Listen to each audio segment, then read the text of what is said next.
Assalamualaikum warahmatullahi wabarakatuh.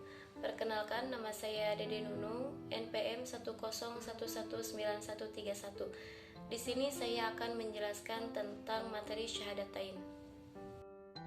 Syahadatain. Syahadatain merupakan dasar dan asas bangunan Islam. Syahadatain juga merupakan syariat Islam yang menentukan syariat Islam selanjutnya, yaitu seperti sholat, zakat, puasa, dan haji. Kata syahadatain adalah masdar dari kata syahida, wajan fa'ila, yaf'alu, fa'alatan. Fa'alatan yang artinya pekerjaan, sedangkan syahada artinya menyaksikan. Jadi syahadatain dapat diartikan sebagai penyaksian atau transaksi. Syahadatain menurut lughoh atau menurut bahasa, yang pertama ada mustarak, muradif, dan ikrar. Sedangkan syahadat menurut syariat yaitu tasdikun bil qalbi wa iqraru bil lisan wal amalu bil arkan, yaitu dibenarkan oleh hati, diucapkan oleh lisan, dan dilakukan oleh perbuatan. Secara syar'i, syahadatain memiliki makna yang pertama ikatan atau akidah. Nah, ikatan atau akidah ini berkaitan dengan keyakinan seseorang.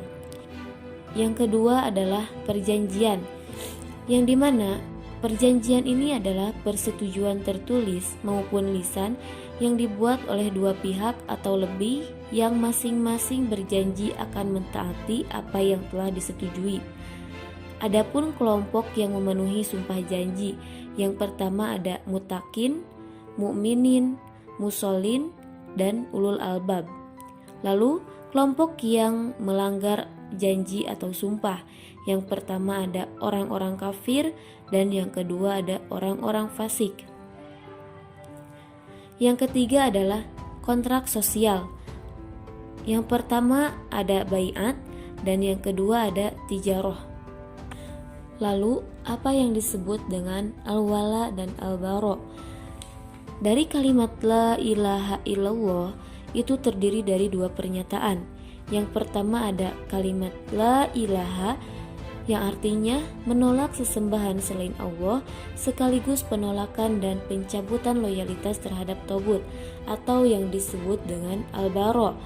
Nah, kemudian yang kedua ada kalimat illallah, sikap menerima hanya Allah sebagai sesembahan, sekaligus juga menerima ikatan dan loyalitas kepada din atau sistem Allah yang disebut juga dengan al-wala.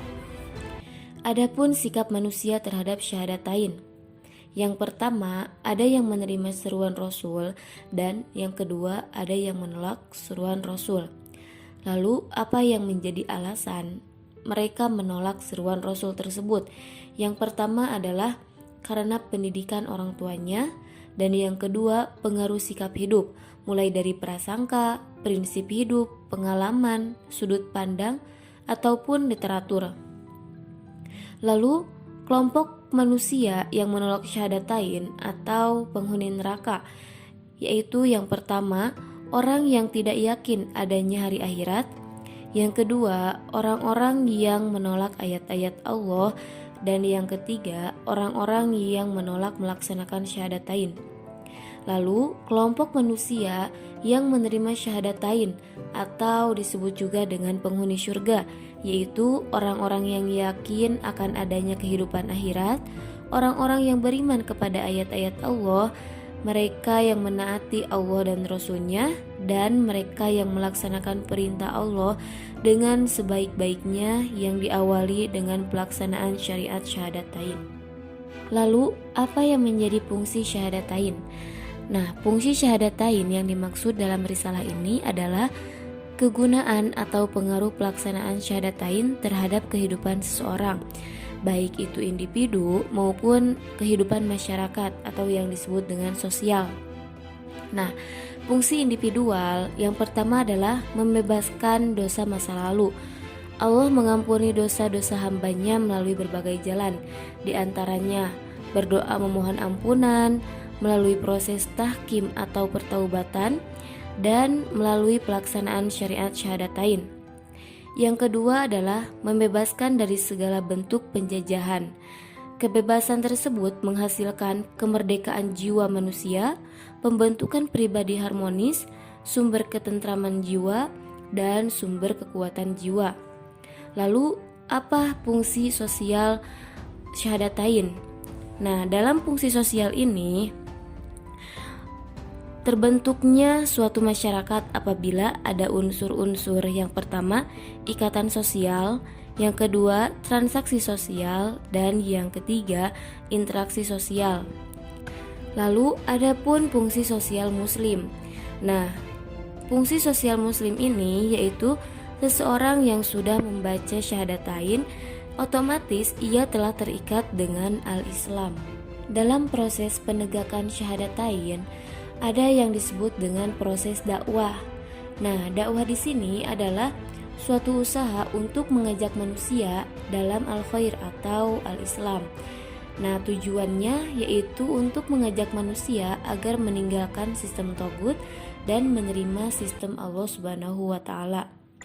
Lalu, bagaimana cara memelihara hubungan dengan Allah Subhanahu wa taala agar tetap baik dan tetap terpelihara?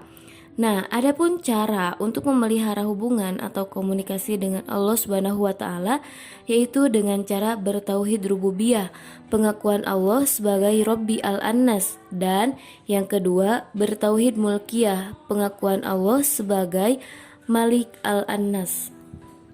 Sekian penjelasan dari saya, mohon maaf apabila ada kesalahan. Billahi taufik wal hidayah. Wassalamualaikum warahmatullahi wabarakatuh.